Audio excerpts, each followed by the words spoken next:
Right, so we're testing this, which I bought for myself.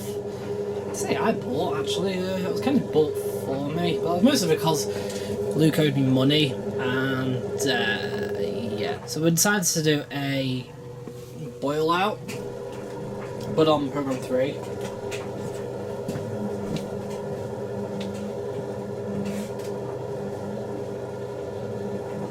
Like, we don't have a problem already, and we're not even spinning and we're already overflowing. So that's probably why that pump's just kicked in every now and then, because it doesn't actually advance. There, it's just, you know, we're already overflowing with suds. Great. We need to put a little bit of powder in. Anyway, so we're doing a boil wash. We're doing a boil washout. Like, we're up to about 60-ish there.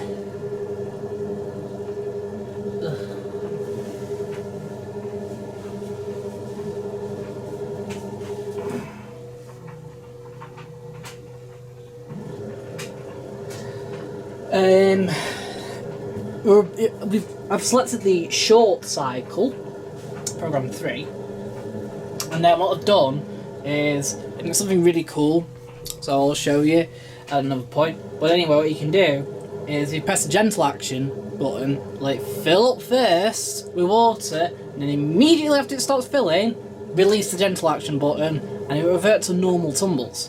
The gentle action button I can also probably expect to be seen to be used on any of the cycles you want, and have a gentle action instead, reverse action. So what the gentle action does is that it ups the water level and then does this very slow let's say periodic tumbles, rather than constant like this. No spin's weird because it will actually end with a rinse hold, and if you select spinning, which you have to after you've obviously on the rinse hold, it will still do a spin, but it'll just do a short spin with that in. 1200 ups the spin speed from 800 RPM. Half load is the quick wash button, sort of, which I'm going to have to kind of explore. So I've just selected a short main wash, but this theoretically should still do 5 rinses in oddly enough. Yeah, you see, it's trying to compensate now. So it feels like that the machine actually does have an overfill. That's quite impressive. And then the final option is economy. So it prolongs the main wash by 12 minutes. But that's all it does actually. It doesn't actually compensate. The idea is that you select 60 degrees, right, on the dial, and then you select economy, and you'll extend the main wash by 12 minutes to compensate for the lower energy, well, the lower temperature. But you can also select 90 degrees and just select economy, and it will extend the 90 degree cycle by 12 minutes. So theoretically, the 90 degree wash is around 100 minutes with a hot fill, which we don't have.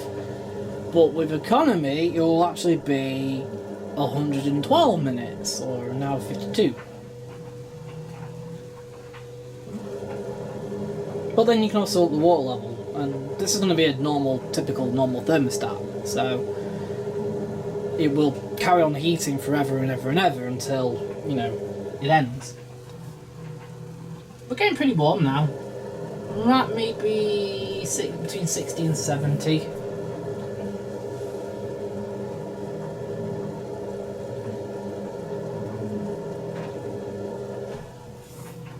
And the reason why we are doing boil wash out, 2 reasons. So we've got one little fault with the machine. I think it's got a dry bearing. You might be able to hear it every now and then on the normal turn, but you'll definitely hear it when spinning.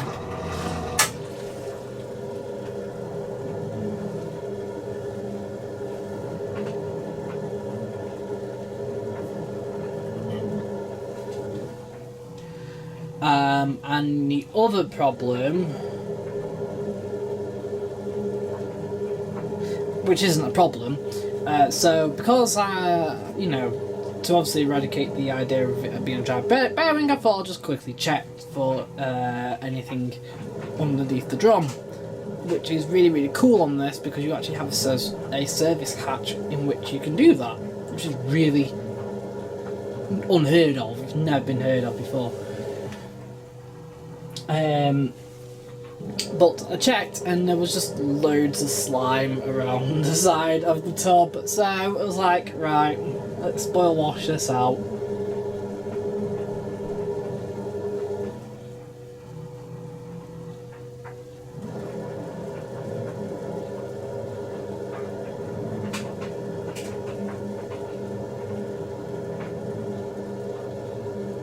I don't think the heat's going to fix the dry bearing as such. I was hoping that it might loosen the oil a little bit, but I doubt it's going to work. I'll continue using it. We'll see more of it, but just be aware. It's not loud, it's just annoying, because it does like a thudding noise. So we'll just make the first rinse.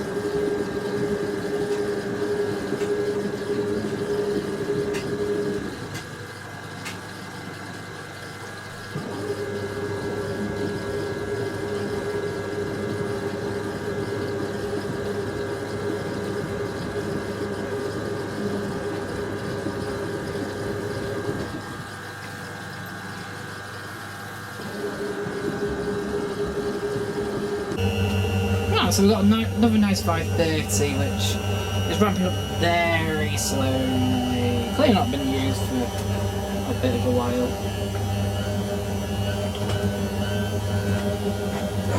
And this is the draw, and it's, well, that's sort of like tries to ramp up to 1,000.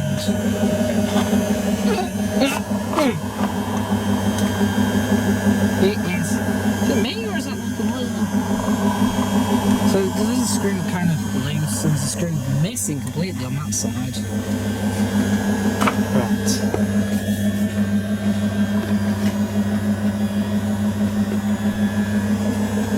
I'll quick boil wash out. So this will regenerate the motor.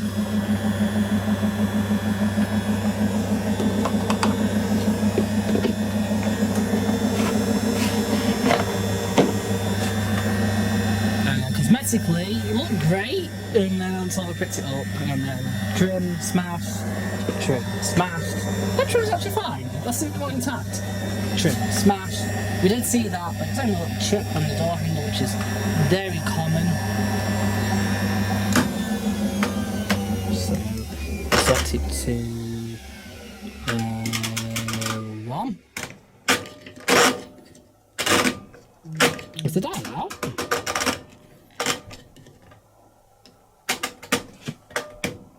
Right, so that's pre-wash. 1, 2, 3, 1. Oh, it's in. Right, so I'll do a quick boil wash out.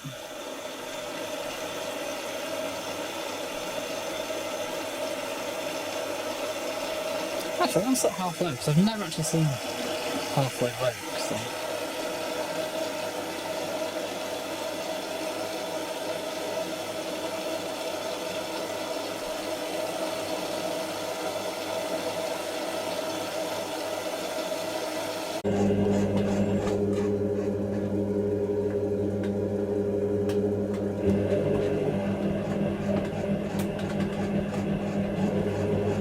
This is proper 95.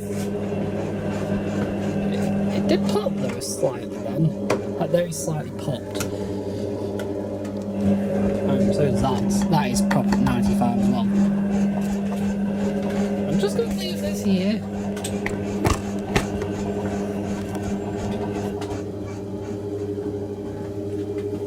Let me find a piece of wood so I can level this out properly.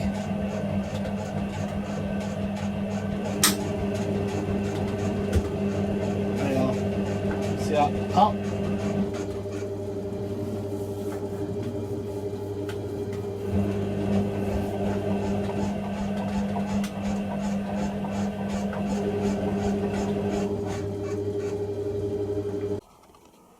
Right, turn our attention to the Aziresco again. Right, so... actually... the door doesn't go flush.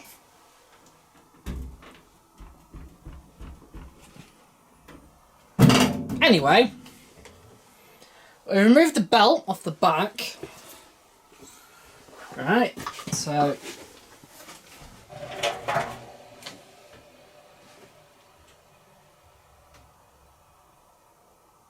nothing.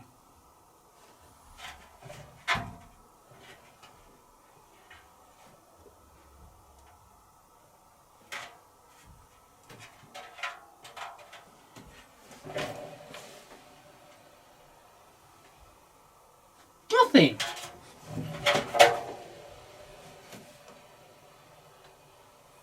There's no resistance there like there was before.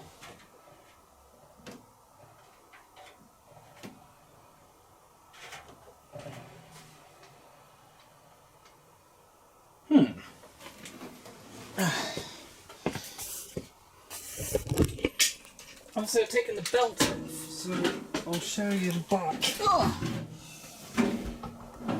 Which is around here. Ta-da! Now, amazingly, what makes this unusually powerful, you've got a very big pulley, right? Which means that the ratio of the gear is actually quite small. So the fact this goes up to 1200 RPM means that this spins it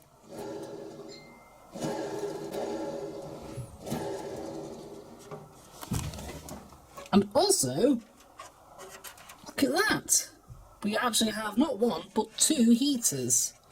That's one heater, there's another heater. Two heaters. That's rather interesting.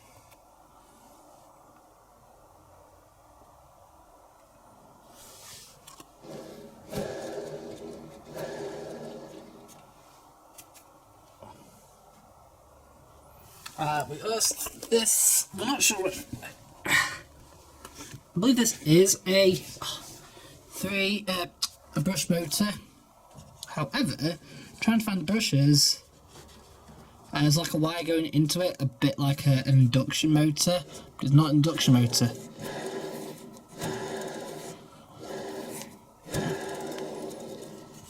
But you can't just get access to the brushes at all.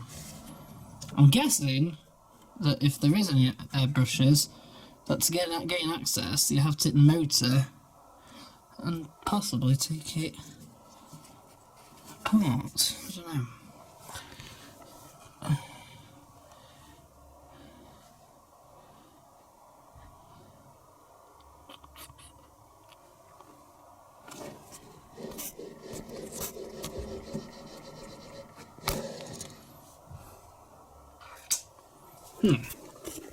Put the belt back on. So this is the belt. Just in case you want to know, that's the belt code.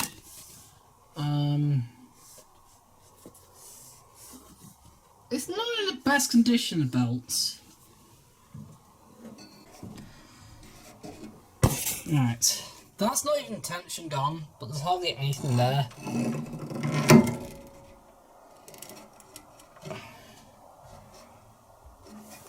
So we might have our culprit. It might just need a belt. I think it might be a good idea to change the belt anyway.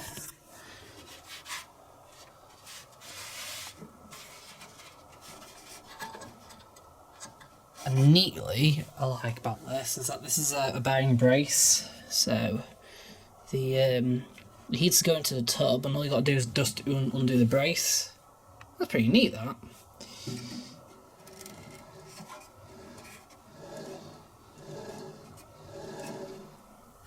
Let me just have a look at the. If I spin the drum now, we should. Let's see if it thuds now.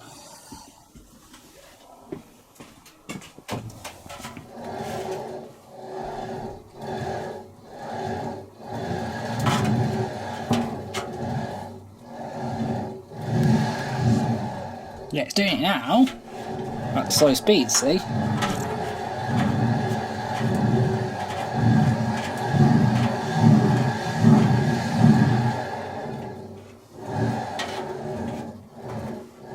And it feels, there is a rumbling going through this, and it feels like bearings when you turn it.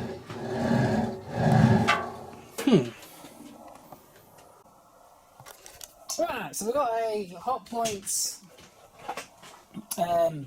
Ultima WMA74. So it's a 1400 spin model rather than a 1600 spin, which means it's got a brushed motor, not a brushless motor, or a DC clutch, I would say. Yeah, it's done like it does normally, and it's snapped the top spring because the dampers have been gone for a long while. But I'm not quite sure about this. This is like pointing up. Now I don't know whether this is because it's been knocked by the brick when the spring snapped, but surely that's not how it's supposed to be. No other problems with it.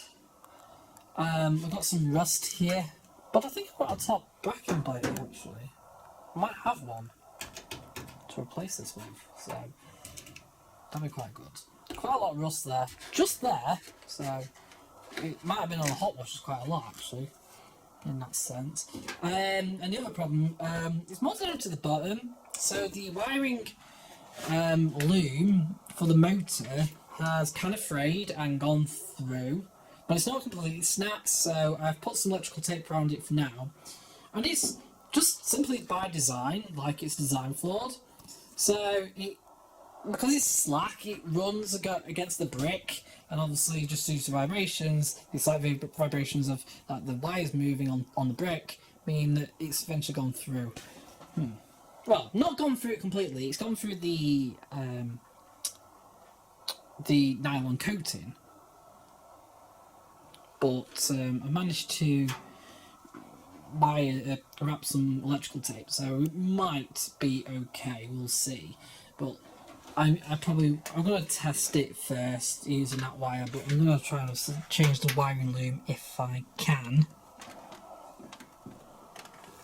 If I've got a spare. I think I've got a spare. Cool.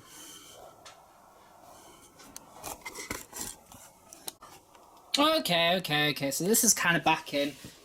It's got the same motor still. It's still going to squeal like, well,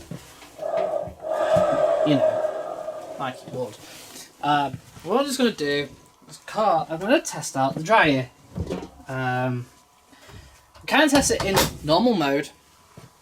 But the trouble is, in normal mode, if say you got problems like with the motor track and all like that, it doesn't always come up. So what we're going to do before, so we're going to put it on cottons. We'll put it on 95, and I'm going to select quick wash.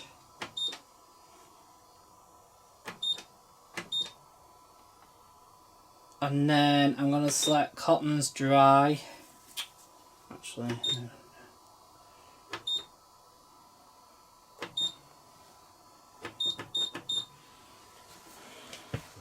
Just to test this out properly, because it's not been, everything else, it does work.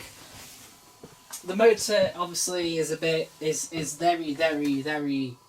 goosed. So it's going to be very loud. Not only is the bearings not only like loud, but they squeal at a high pitch. Still, we can try and clean it out. So.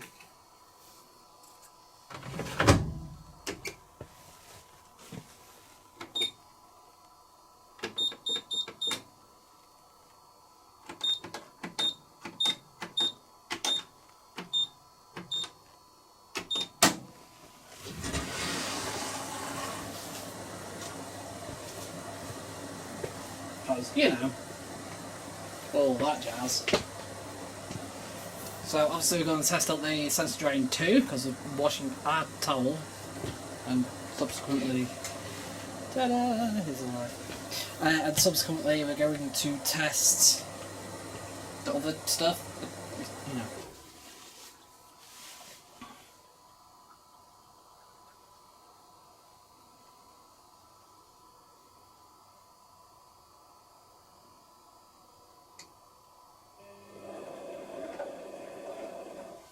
So we'll leave that going, see what it does.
Yeah, it'll get out to boil, that's for sure.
Right, so those who so what happened there? Oh, machine tripped.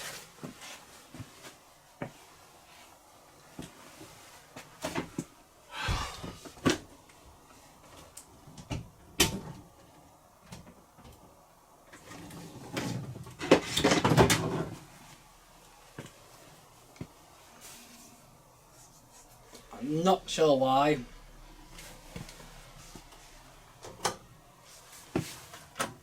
So we'll try and let that lock first and see how we got on. It looks like it was drying anyway, so it has 2 stages to the drying. And then for some reason it decided to trip electric. Right, I'll have a look in a minute, see what's going on. Right, so the first thing I'm just going to do is test the dryer, because the dryer didn't work. I hope I still got 5 minutes out of it.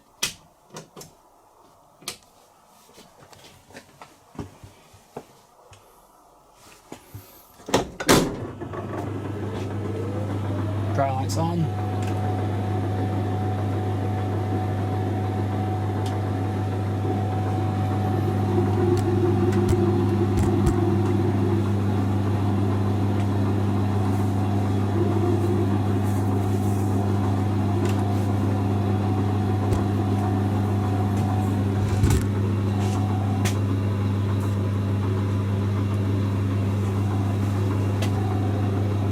So, previously when I tested this, it didn't trip out.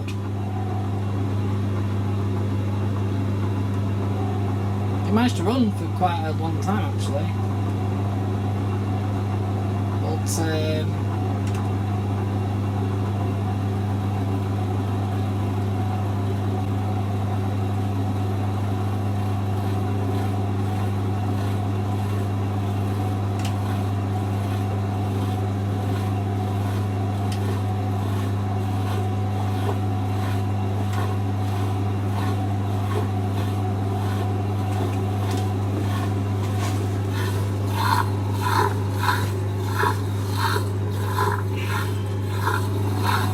I've got a filtered.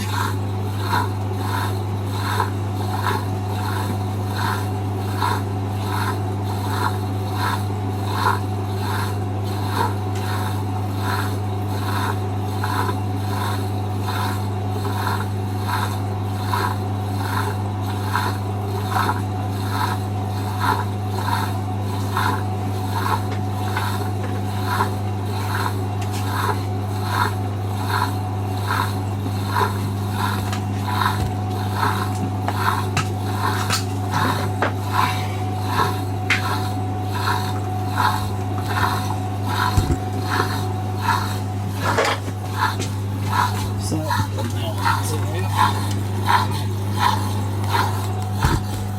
here it starts like see if any it's coming through. Yeah, so that's coming from the top one. So the condenser is working.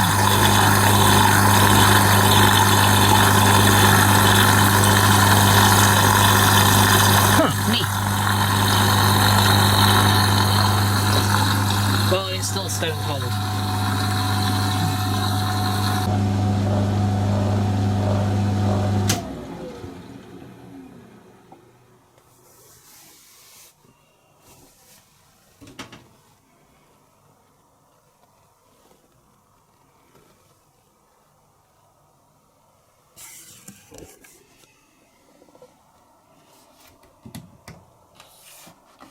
Alright, so still needs looking at.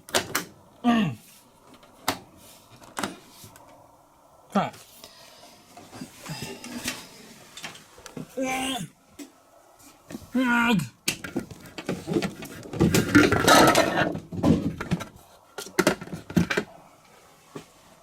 Right, let's take a look at this. It still won't open.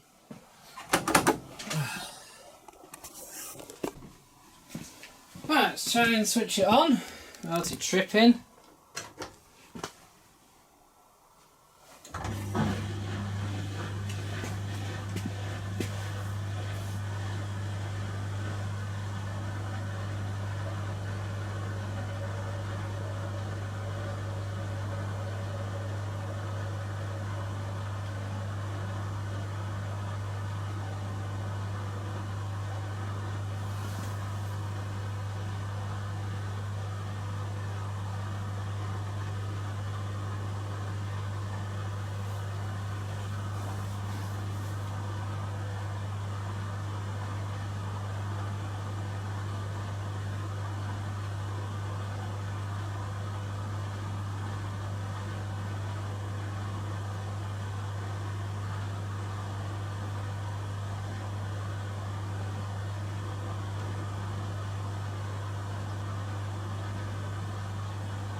Look how dry that towel is. It was like dry for like 10 minutes and it's already dry.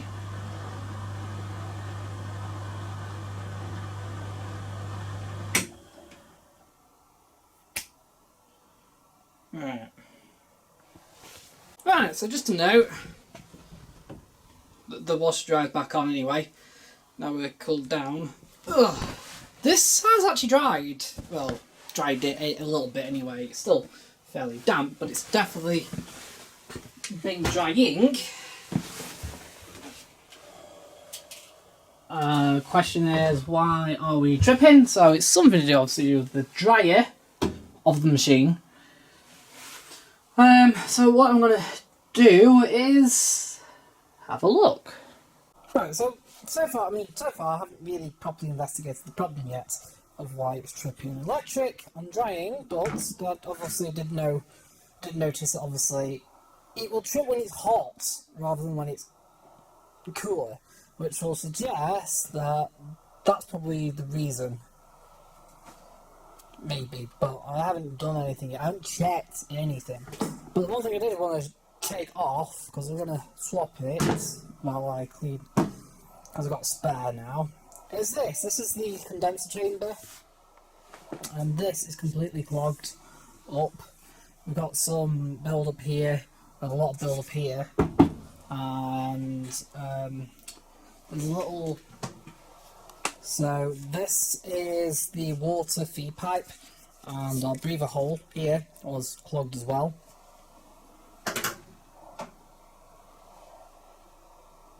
So I'm just going to get the other one and show you the difference.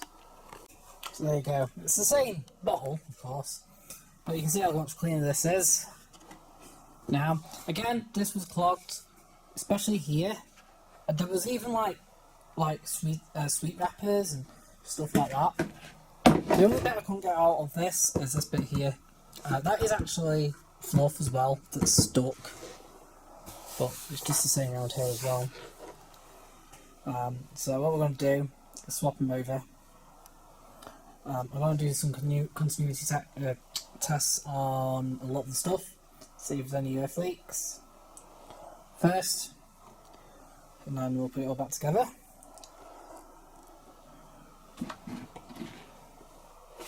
Yeah.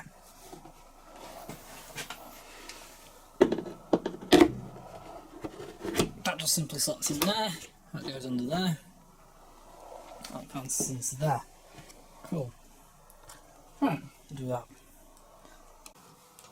There we go. So what we've done, turn it to 200k ohms. So I'll just show you, as if I do this, between that and the earth, you'll have no beep, but that's because the resistance for continuity doesn't actually show anything because it's too high. Like, so if I did the heater, for example, and turn it to 200, it will beep because of continuity and show 78 ohms, because it can show up to about 1000, no problems. But when it comes to really high, we need to do this, and it actually goes off in a second because it's actually higher than 200,000 ohms.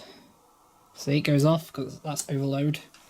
So if I put it on 2 million, it get 0.61 million ohms resistance. That is what's causing it to trip, but believe it or not, it's not the stat. Watch this. If I remove this heater, now I'm going to tell you straight away that I've tested this, and I've tested this as well, and I've also tested these. I know where the problem is, I'm just showing you. But I tested this, and I tested this, and there was absolutely no resistance whatsoever. So there's no resistance between that and the earth, which means there's no leakage. Let's test this though. Watch. If I test it now, if I test the stat again, I get nothing. If I test the heater though,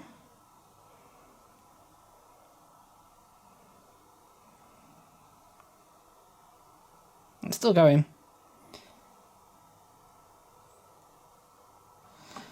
But I've got 500,000 ohms resistance on the heater, which means it's the heater that is the problem. Not to worry though,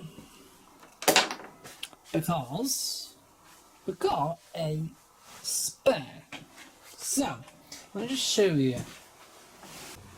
So this is our spare heater. Now it's not exactly the same, but it will fit nicely. To be honest, this could do with cleaning up, I suppose. Now this is from that Zanussi, but I've put the heater block from my latest turbo drive, which is actually the same as this, into there. But I think the actual time is the problem that's causing it not to heat on that, since everything else is fine. Anyway, our stats on this are there's no leakage on this. Well, we don't know. But I do know there's no leakage on the other one at all, and it was completely working. But that's going into that Zanussi now, for now. So I guess we can swap it about. Easy job though, so let's get it done then. Right, let's try. So we're going to select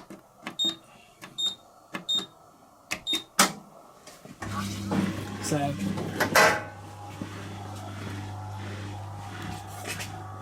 thanks.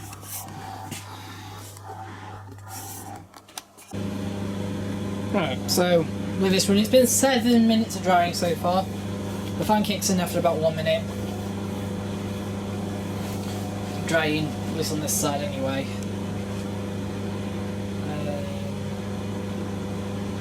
But yeah, we'll see what it does.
Oh wow, that was quick.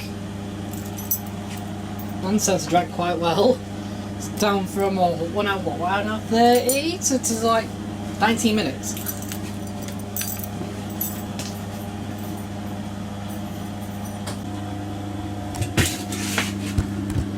Anyway, well, obviously the turbo drive finishes off. We'll just do this. So what I've done is unplug the motor, because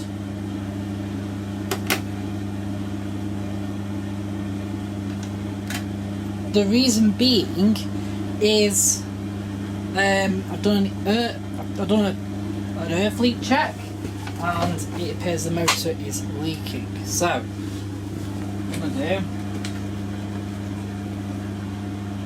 do is I'm just gonna start this on B. Like run the cycle.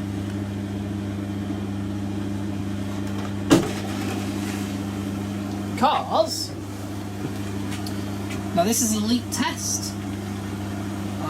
Because the problem is I put there's a thermostat that actually goes in a different hole of the tub, but unfortunately doesn't look too secure.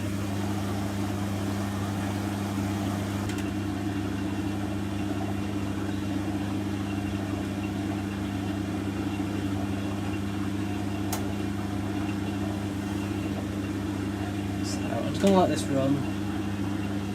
Make sure it doesn't leak out the thermostat hole.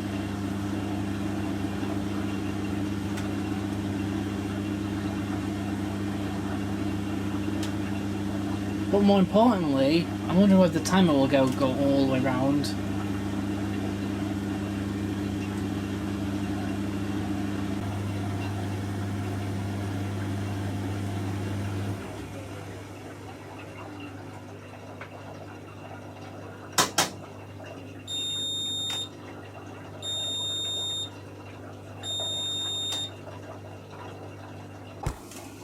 Right, it actually looks like this is worked.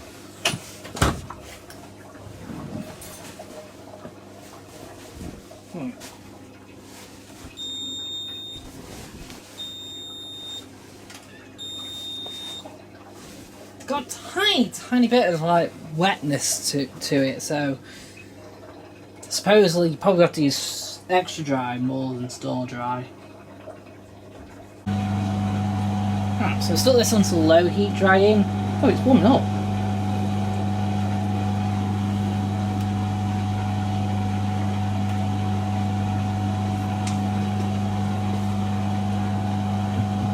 So the dryer works on low heat.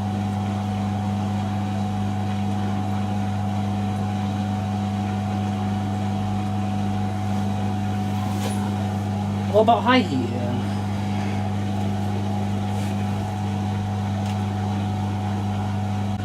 Right, so just update on the dryer. It works on low heat.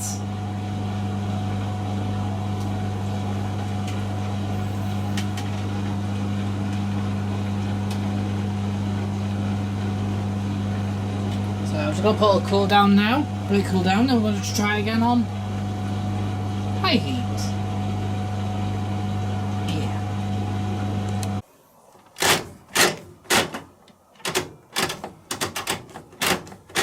Right, so we'll just try high heat this time.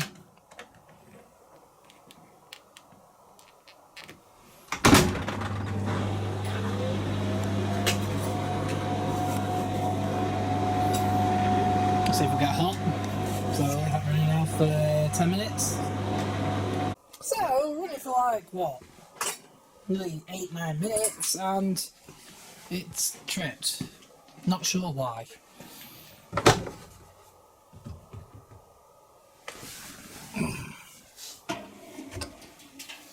It's amazing considering it's not turned, but it is exceptionally hot, which means that it's working on the dryer, which is an improvement.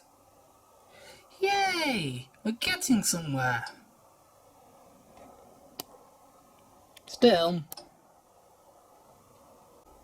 right, for some bizarre reason this wasn't recording. Right, so we're going to test this out any further before I do any more repair work to it to make sure everything's okay. So we're going to do a quick ball wash with some citric acid.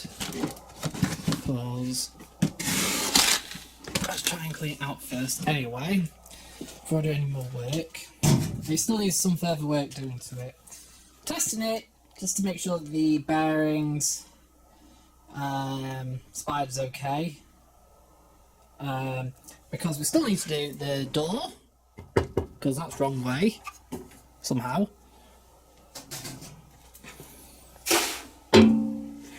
And we've got to do this top brace panel, because that's all rotted away, got a spare. And we've got to replace the cable between the board and the motor. It should work, but we'll soon see.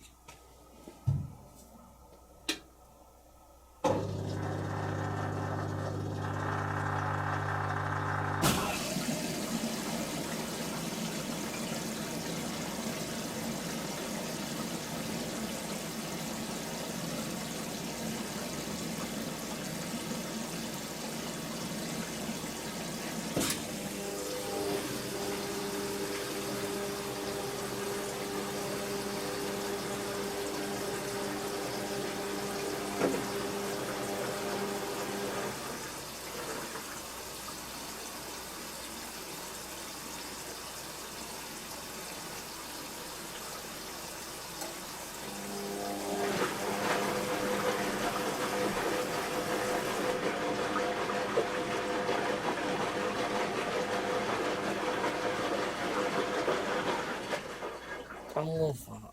You put 2 coals on, the time goes up.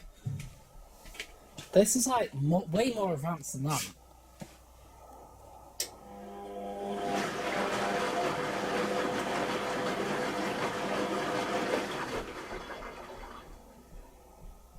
Right. It looks like the ribbon cable is like fine to it, but it does need replacing really. So we'll do that. But I'm gonna have to try and find a way to try and basically it's designed for. So the cables were loose and it looks like it's from the factory. So they go down from here, down and underneath the brake, so between the brake and the motor. Because it's an FHP motor, the motor connections are on this side rather than towards the cabinet on that side. Make things complicated.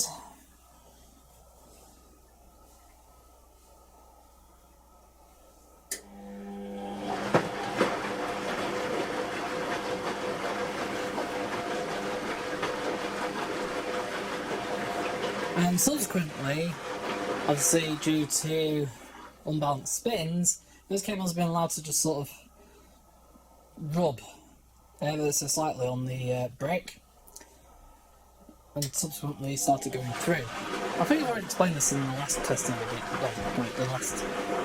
video. But yeah, that's what happens.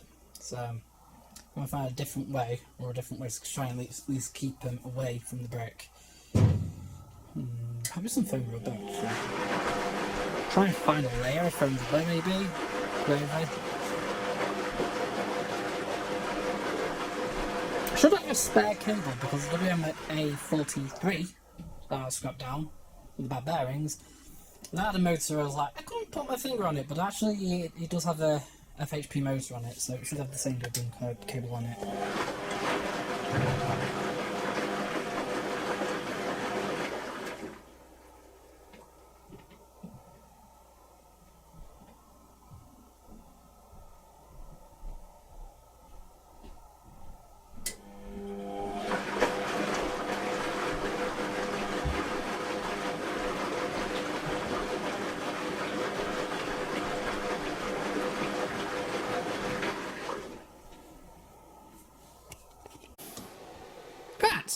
Take a look at this then.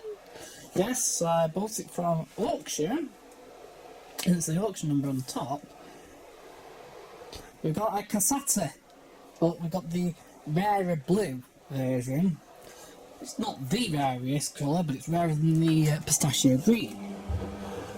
We got the pipes. They're original. They come with a hot plate, although the seal is missing on that. Yep. What's in here? We've got a comb, some tissue, some more tissue,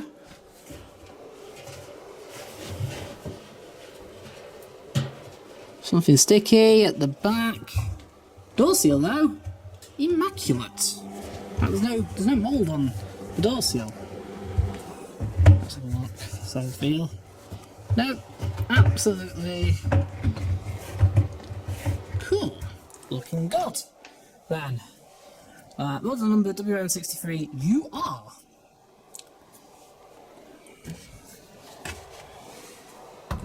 However, that looks pistachio green, unless it's the blue's faded. And we've got a grey back on the handle, as opposed to like turquoise that you normally get. Do you know what? That's pretty clean. Bearing, turn and drum by hand, the bearings sound fine.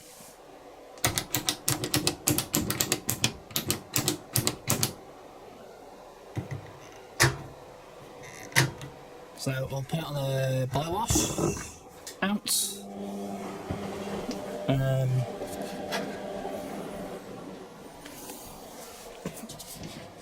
We'll set time saver since it kind of speeds things up a bit. Not gonna need, we'll put some citric acid in, but it shouldn't need it too much because it's looking pretty clear.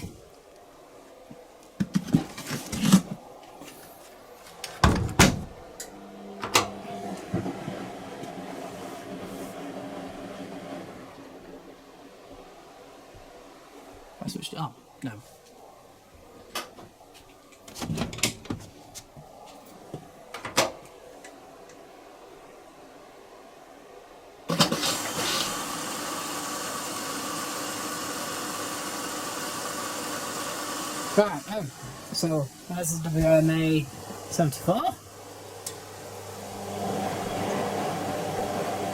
how much heat is coming out of it. I mean, that's probably why it's rotted as well on top. Because this doesn't, these WMAs, in fact all, including these, don't have a steam valve. In fact, I think even modern it sits down with steam, so the trouble is, all the steam comes out the duct. We've got a little drip on it.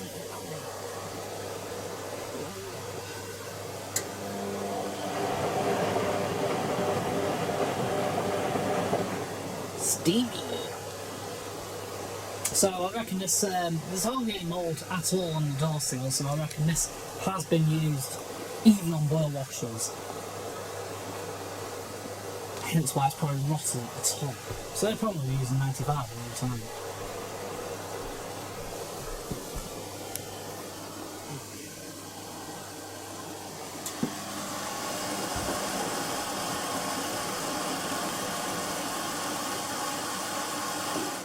Ready.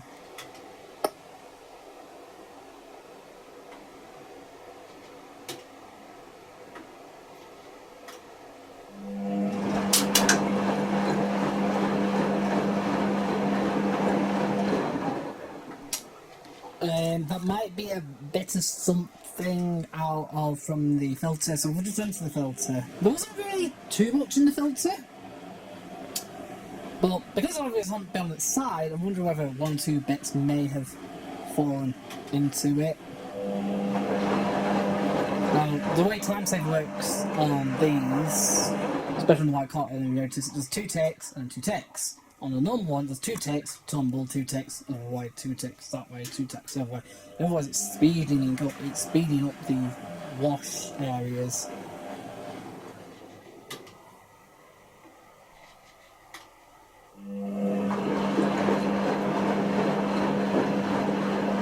Still, we'll wait till it gets to heat, because obviously we want to make sure that it heats.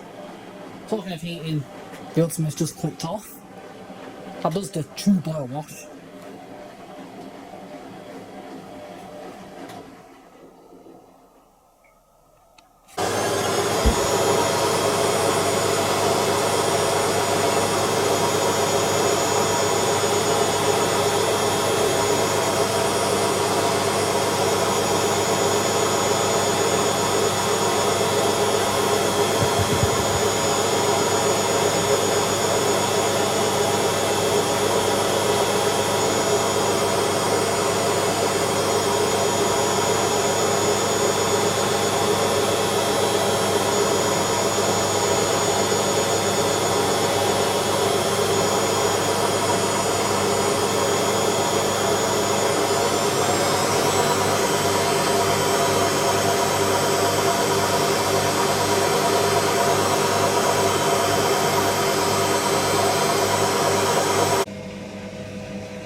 It's not fully working.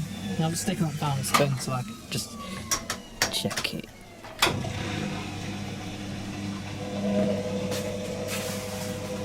So yeah. Cool. Just doing wash trays to these. That's no joke, I really are gonna do that. Oh, let's see if this works. Yeah.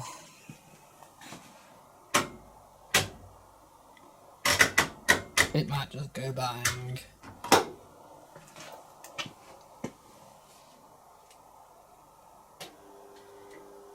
Okay. No.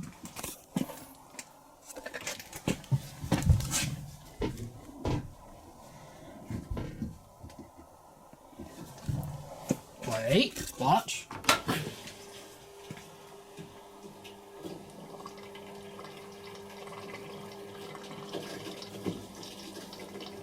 Hold on.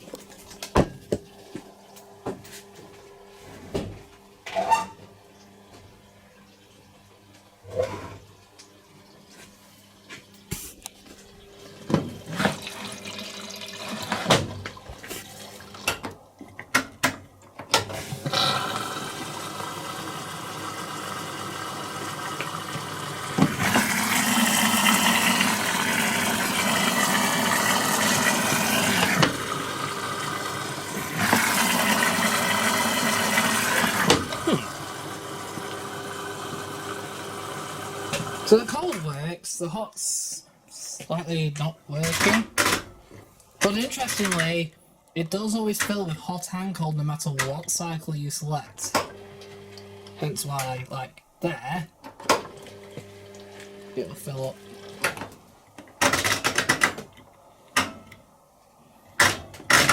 So it does work. Fall down. Right, so what I'm going to do, just wait for it to unlock.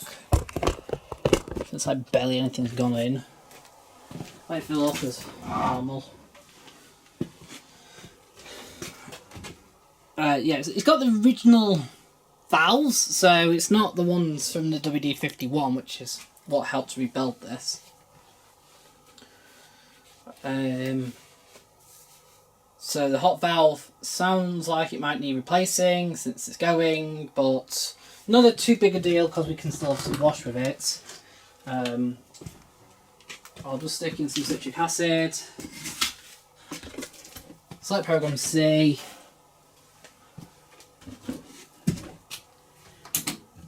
Put time saver on. And then afterwards we'll put it on for like 25 minutes drying.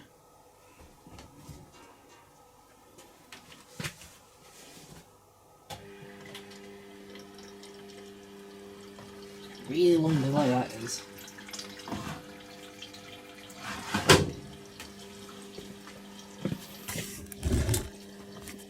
So the slow hot filling, because it works, there's only dribbling through to fill up on C. This is being completely rebuilt with a different tub put in. So it's a different tub put in because something had snapped in the old one. And then as I found out, what had happened with the old tub was when I realised what it was. The heater plate had been ripped off the base of the tub. Now it didn't cause a leak or anything as such, but there was no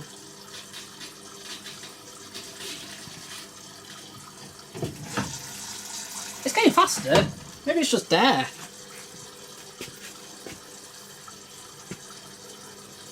Right, we'll do it again. Watch.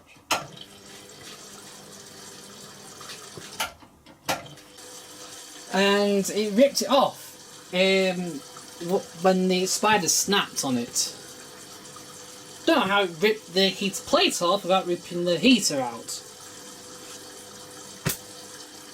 But yeah, that happened. Unless the heater plate contributed to it. But I found that in the filter. Because I wondered what it was at first.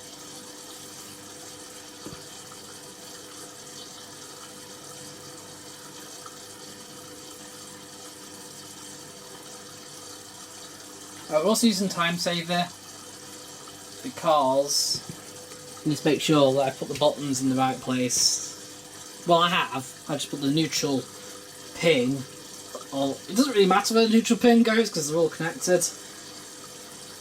But it should go 1, 2, 3, 4 on the wires.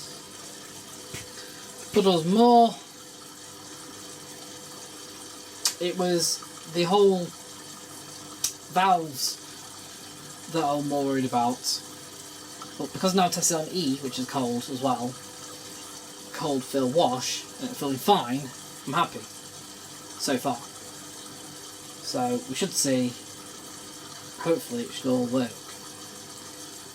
Because the problem is, with with connecting them all up, you've got 3 valves for the cold.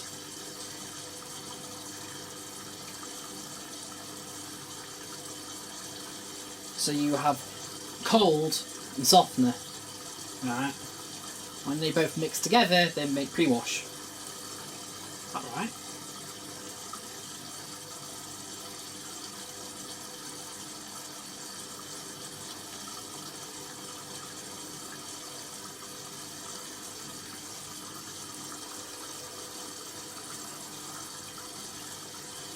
A bit of delay, but there we go.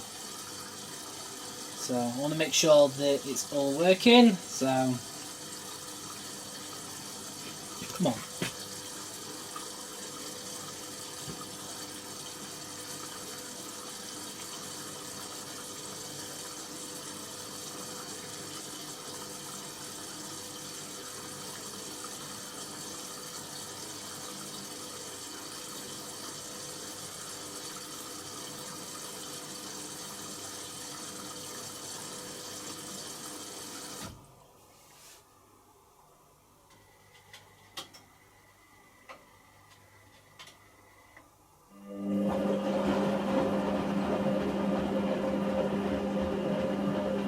lot of powder in there. There's no powder in it. Also, this is coming from the powder that's been building up inside it.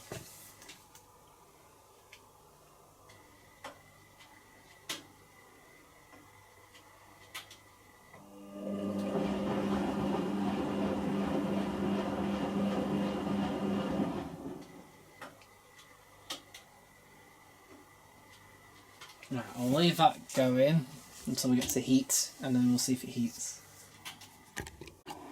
Right, so believe it or not, we're on the second stage of the heating. We've already hit 40, we've advanced, we've gone to the next stage. We're looking good.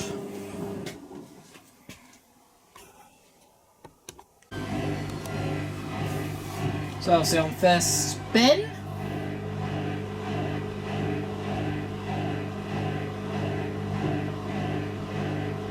The noise is a bit weird from the pump, but then again it is a different pump to like the one on the WD-51 that I scrapped down to make this.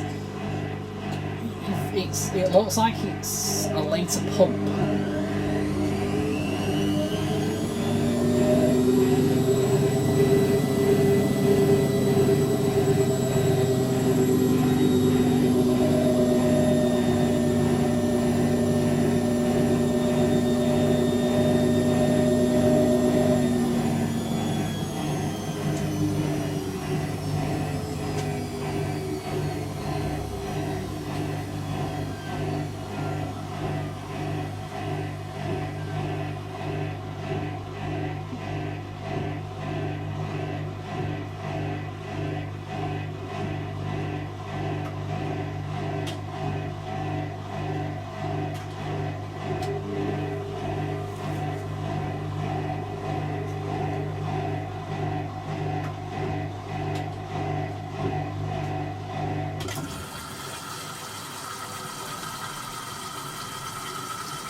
Right, let's see if this works. The WD-62's on the final spin. So what I'm going to do is I'm going to fill this up on... Now, good thing,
so, I've already tested the first thing that we replaced because it happened straight away if it was broken. But I'm testing very quickly on 95 in a minute to fill up, but I'm going to test anything else.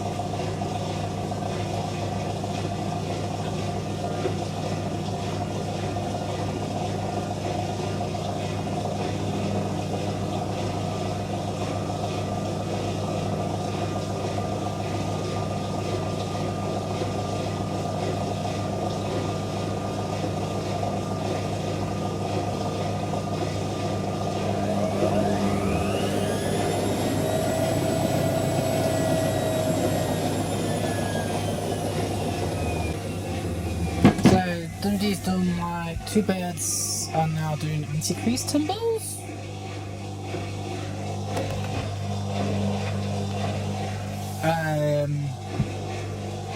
Personally, I don't remember this on my own WD-61 and 64. We had them when I was a kid. So, I don't remember the WD-61 ever doing this. The WD-64, I remember obviously had a burst, then did basically the interim spin, which is 500 to 800 back down, and then obviously 500 to 900, which is actually more 1,000 than 1,200. But I don't remember it doing a burst, slowing back down, doing a tumble, going back over, doing it again, burst, tumble.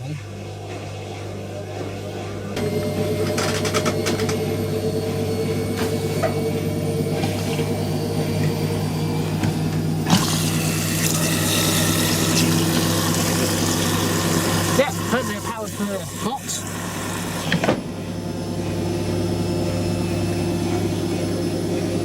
I'm not gonna let it heat because we already know it heats.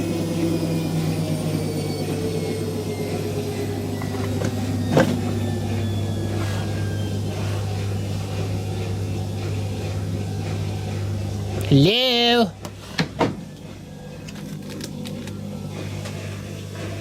Why are you no longer working?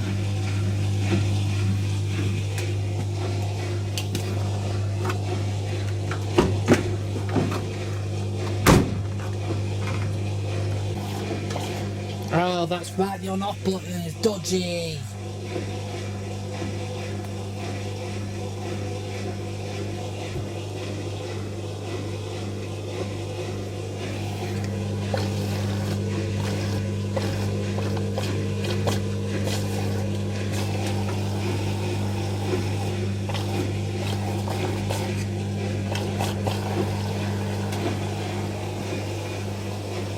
It works, but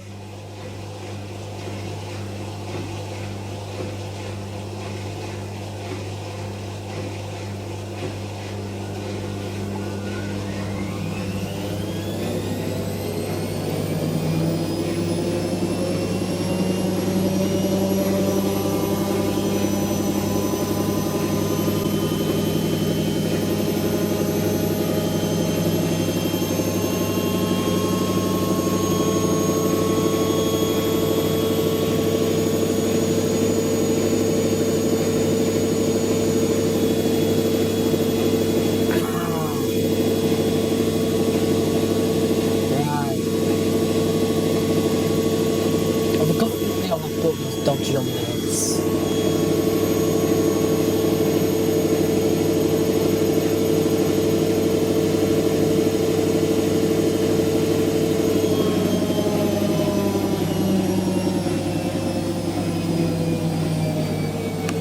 Yeah, seriously, I forgot I never did this. Let's just go to 1,000 and back down again. Well, maybe my WD-64 just never did it. My WD-61 just followed the pattern of normal. My WD-61 followed the pattern of a normal WM. So it was like 400 burst, then 500 air, 500, 900, whatever, and 1100. Don't remember doing this. That is interesting. That's like how it should have always been. But this is a 97-ish, 8-ish machine. I don't know, I'll date code it. Silly enough. So at least this isn't like immediately blown. You know, and it's probably is gonna get hot.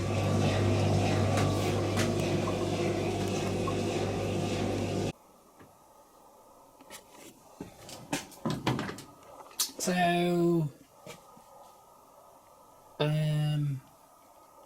too much power's gone through. Just worked out. So also we've been running for like 10 minutes.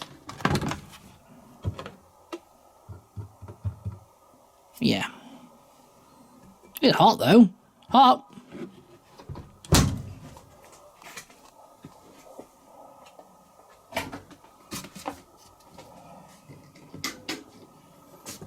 But we'll try again tomorrow. Oh! Probably reckon it's the thermostat and just needs testing.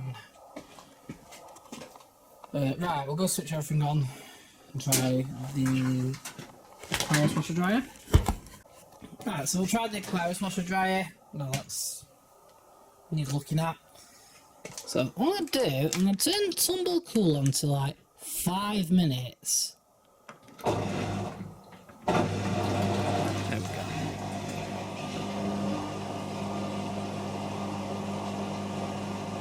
Because tumble cool means there's no heat. But we can test, see if the capacitor for the fan now works.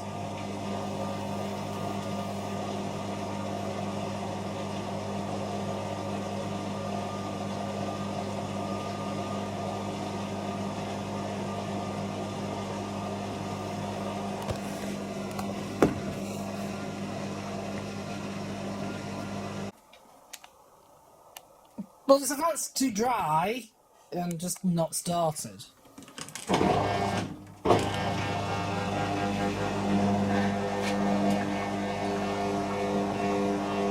the dry capacitor is still broken. So it's probably the motor itself.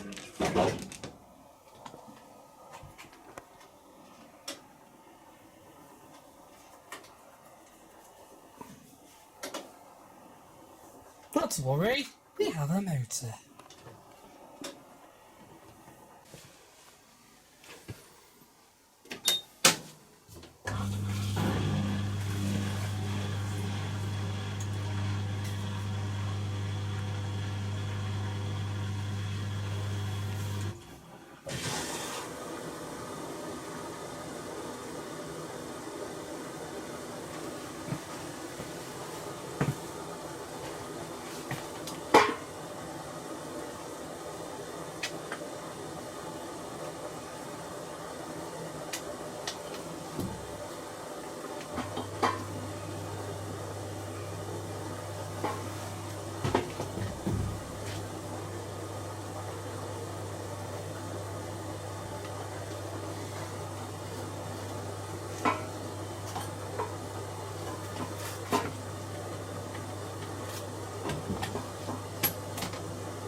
Huh?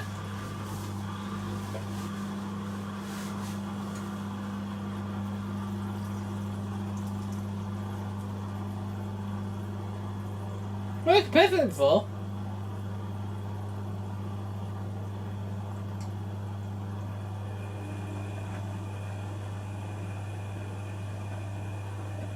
Now it's just like advanced spin.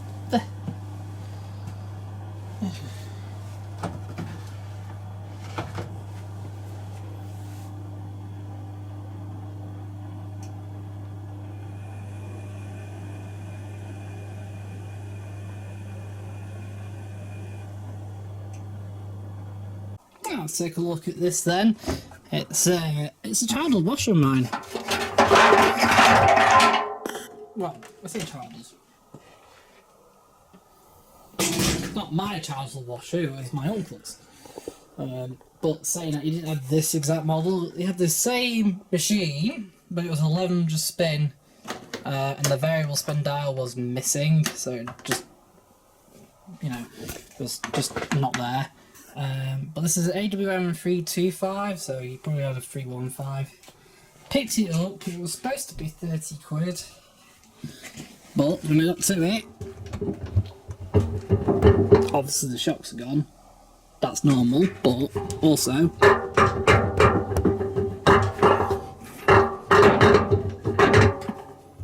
the spider's gone.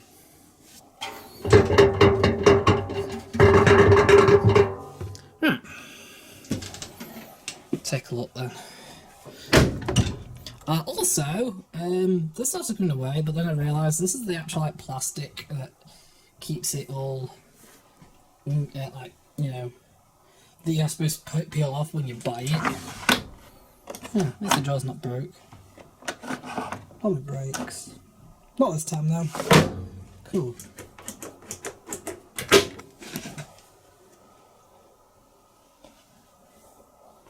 Wow.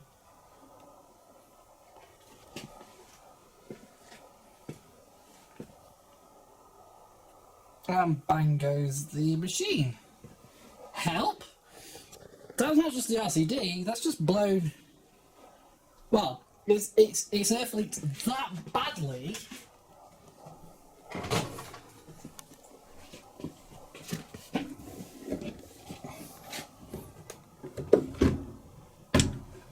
It's air leaked that badly that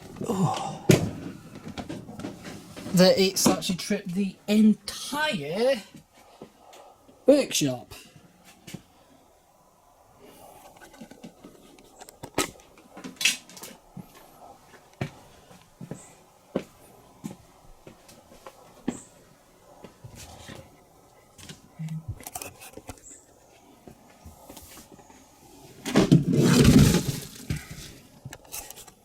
Right.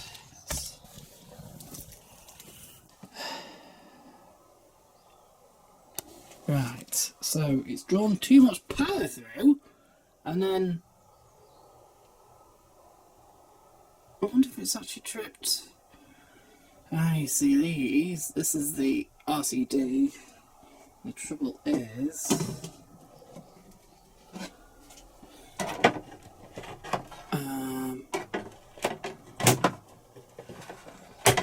right. So what I've done. So our RCD. This is our RCD, but it's still actually active. That's the power. It's pulled too much amperage obviously through, so it's tripped that. That's now reset. Everything else is reset, but this is the only problem with the workshop. Now, it's not done it before, but there's a spare off this to another unit, and it actually trips through the other unit. So, right.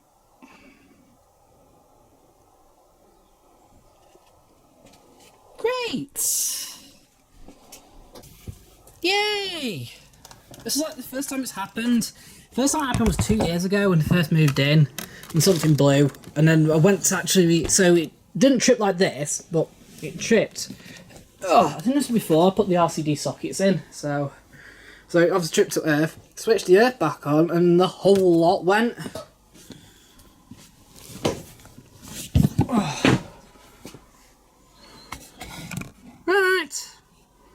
Right, so before this thing we'll look at this. So this is actually part of the recall.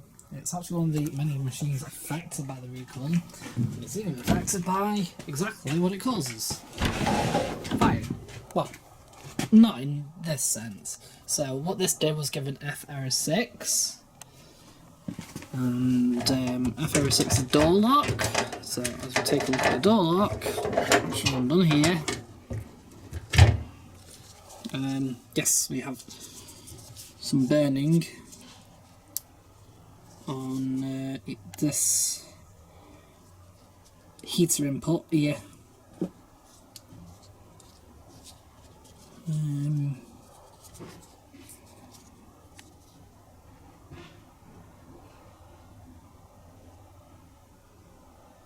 Metal Flex ZV49. Ugh. The state of it.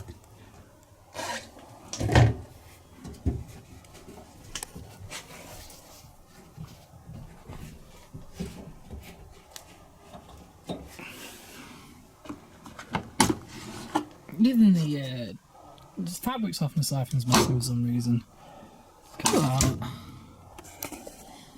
Yeah, this is actually so one of my colleagues at my other place, which I'm starting next week. The he rented it, let me know that the landlord's buying a new one. Shame really, because they could have just got a new one by trading this in. Yep, my WT9658 is and rebuilt.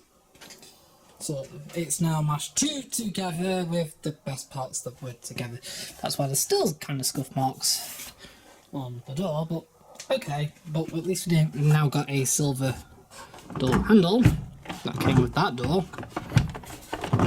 Right, the door seal's been bleached because both of them were just as bad.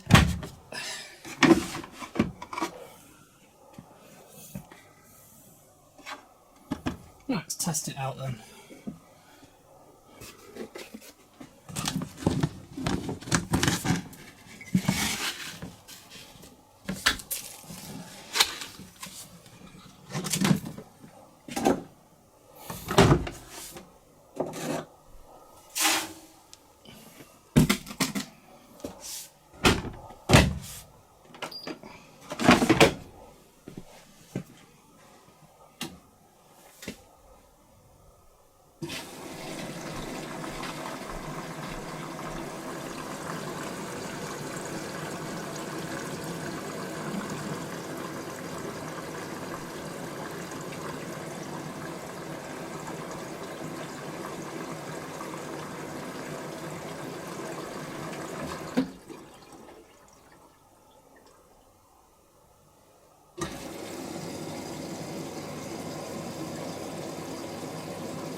We've also got new shock absorbers since both sets of shocks were gone because they were original ones, and all original ones go within about 5 months of being brand new.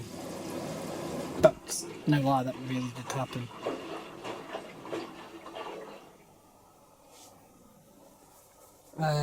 And then we've also got just a mishmash of parts from 2 different bits.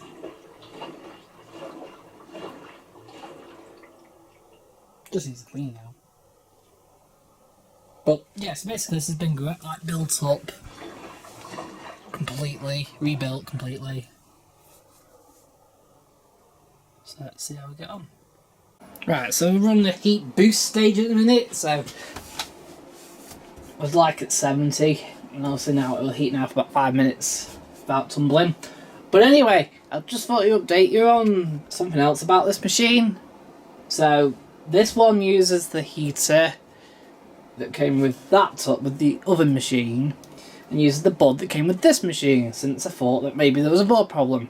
As it turns out, I might have made a mistake slightly, so I bought the machine in good working order from the auctioneer's room, only to find when I was stripping it down to find that to put it into this body, because this body's not rusted and not dented, the NTC had just been unplugged from the heater.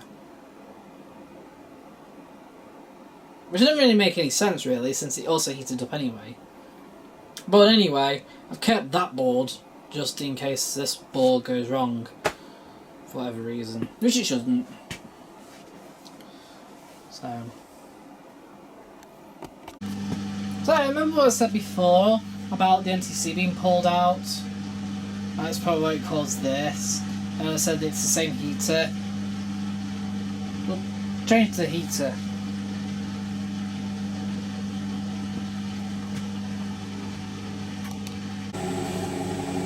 So I'll put it on rinse and spin. It's done its first rinse, drained and spun.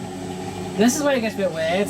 How come the FO ink came after the end of the wash, for example? Or here. Huh?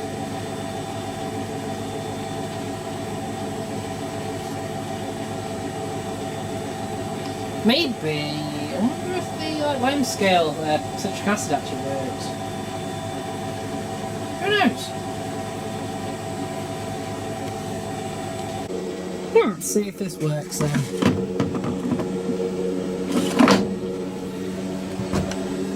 So it's a bit mouldy. It's been sat around for a very long time.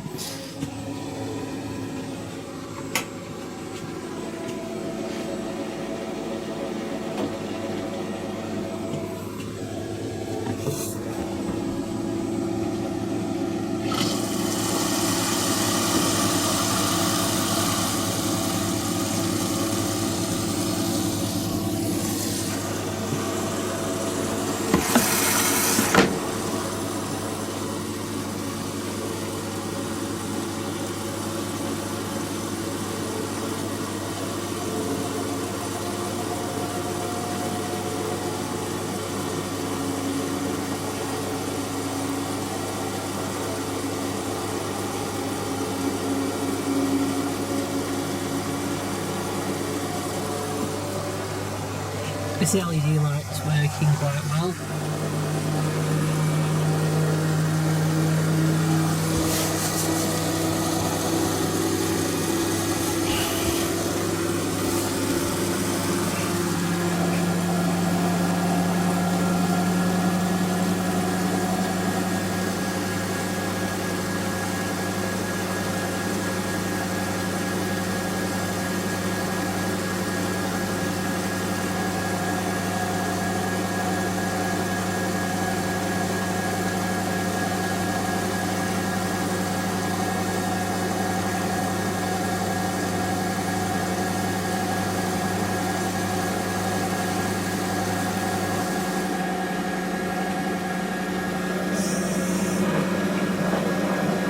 So there is one problem, it's shut off, fine.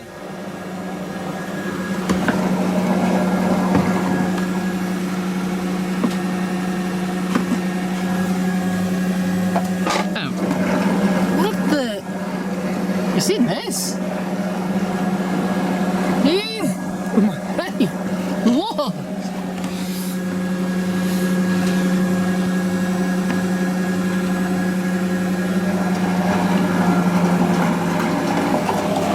This is what you call anti-mold, that's for sure.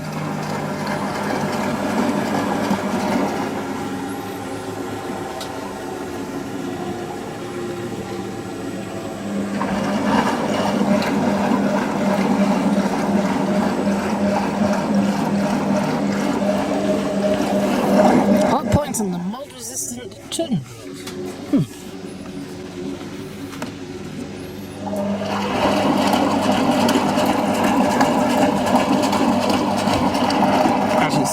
It was filled up before, but it was leaking before. But now I've turned the pressure down a little bit, it's not as bad. But let's turn the pressure all the way up, see what happens.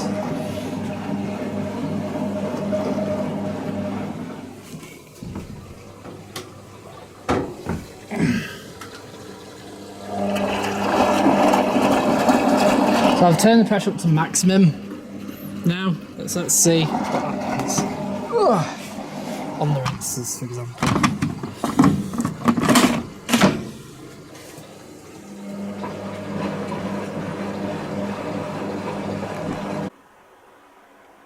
So we're heating.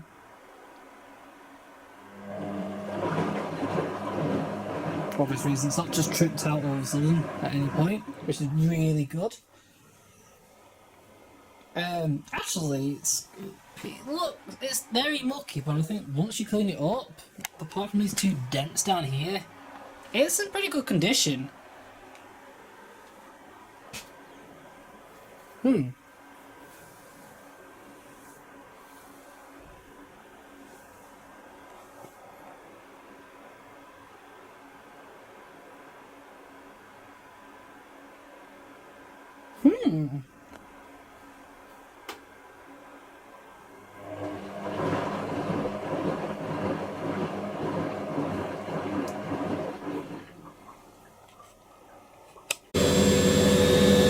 Yes, this is a blade. Hang on. WM62, it's not full whack at 1000, so.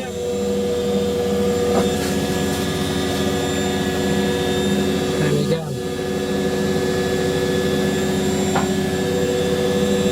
Oh, so that also means it's also fully working. Yay! Just needs cleaning up.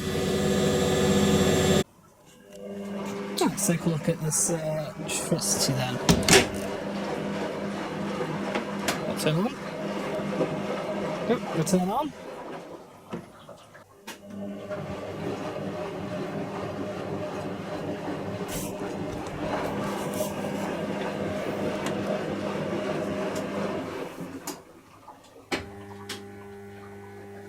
Turn on, no water.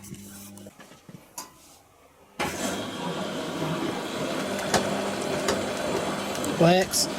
It does need a new door handle. Actually, the door handle was fine when it picks up. At the same time I put that pedal up.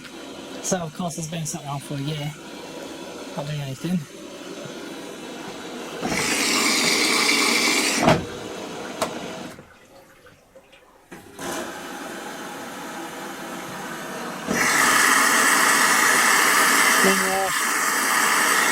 pre-wash, fabric stuff in there.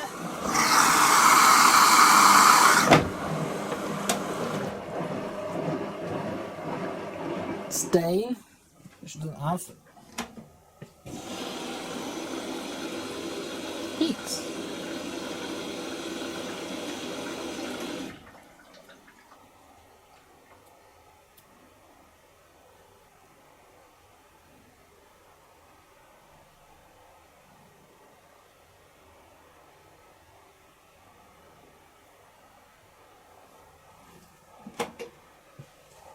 Wash.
Slow drying function, and then 10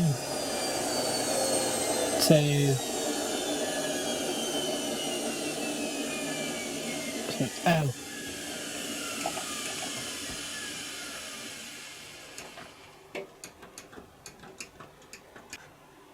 So when it unlocks, I'll put some citric acid in, and away we go. So it looks like this is all working.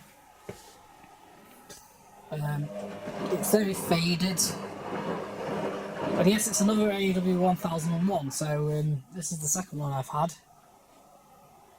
Obviously not going to sell anywhere near as much as I sold the first one for, but it'll make a nice machine for somebody.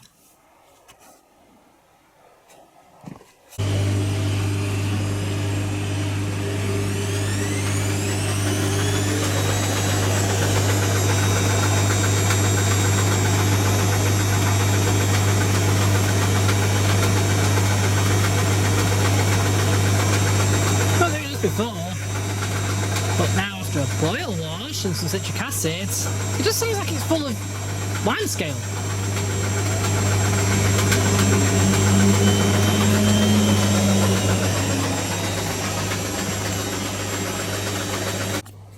Right, so I'm just going to show you. So this is from the WD-22, and it will start up properly. And this is from the W62, where they use and just basically never use the dryer. Yeah. That's broken. That's why it's not working properly.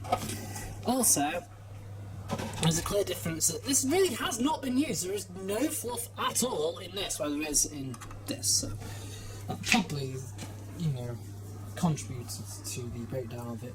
But yeah, so let's swap them over. Well, let's see if it actually works. So I'll put the dryer on.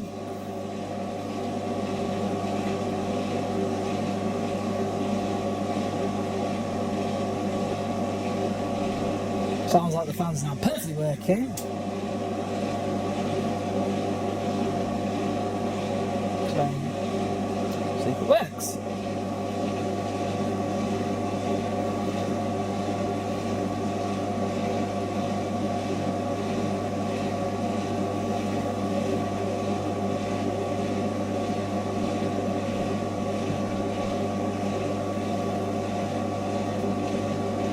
Do that in a minute, see if it gets hot, see if it trips electrics. We'll see. Shouldn't trip electrics, I've tested everything out.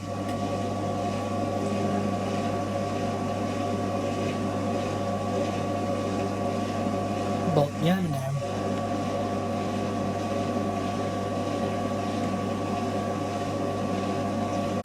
Right, so we managed to do exactly 10 minutes and then we tripped the RCD, so we tripped the earth on that after 10 minutes of drying.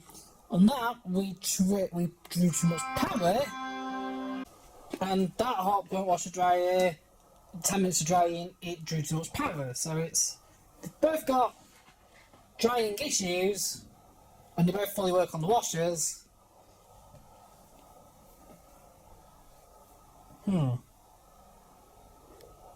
Right, time to investigate. Half an hour, 35 minutes, so.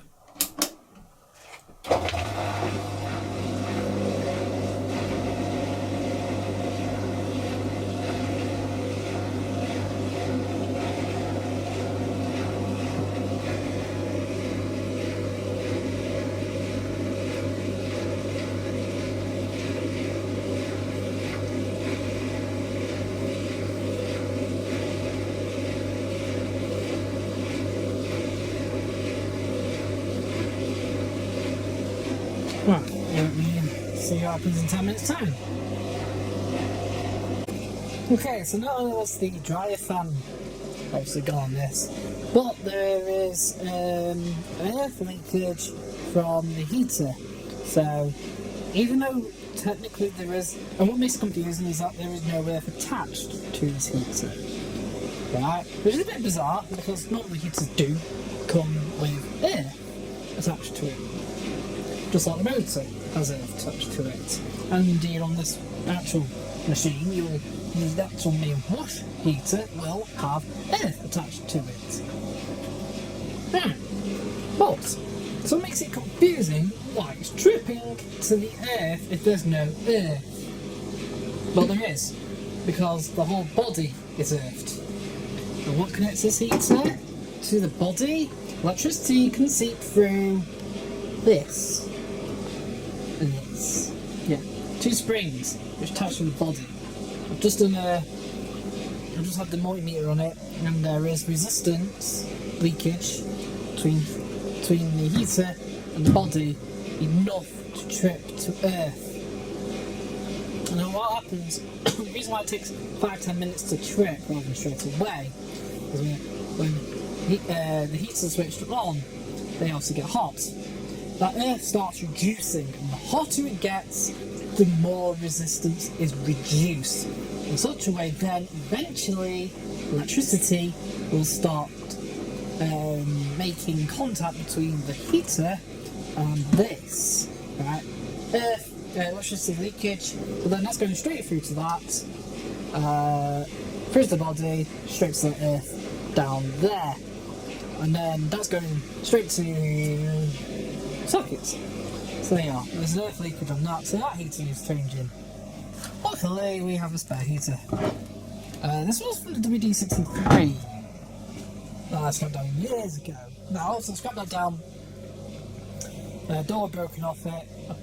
In hindsight that's probably what the reason was, but also I never did anything with it at the time, I just completely stripped it down, blah blah blah.